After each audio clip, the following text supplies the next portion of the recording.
24 নম্বর দেখো, একটু দেখাও। তাহলে বলছে যে একটি কলম 11 টাকায় বিক্রয় করলে 10% লাভ হয়, ঠিক আছে? দেখো এদিক তাকাও, কলমের ক্রয় মূল্য, ক্রয় মূল্য কি মূল্য? এদিকে তাকাও, কলমের ক্রয় মূল্য 100 টাকা। কত টাকা? 100 টাকা হলে কয় পার্সেন্ট লাভ বলছে? 10% লাভে, 10% লাভে বিক্রয় মূল্য। কলমের ক্রয় মূল্য 100 টাকা হলে 10% লাভে বিক্রয় মূল্য, ঠিক আছে? তাহলে কি হবে? 10% লাভে বিক্রয় মূল্য কত হবে? 100 যোগ কত? 10, তাই না?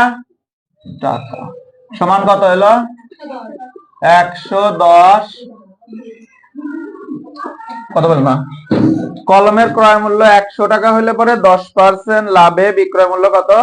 110 টাকা। এখন কলমের বিক্রয় মূল্য দেওয়া আছে না, তাহলে কি বের করতে বলছে? ক্রয় মূল্য, তাই না? তাহলে এখন আমার উল্টা করে লিখতে হবে। তাহলে অতএব বিক্রয় মূল্য,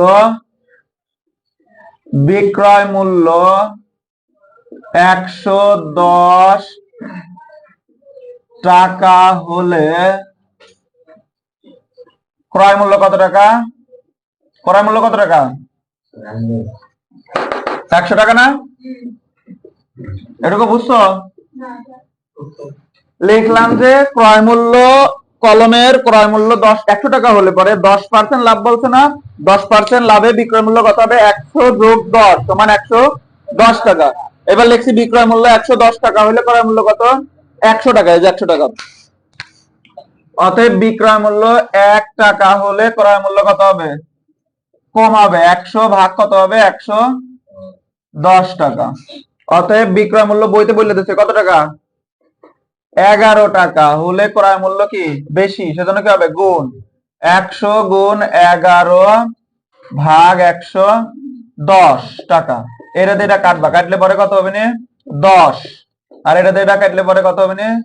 10 দিয়ে 100 কাটলে 10 হয়। কয় টাকা?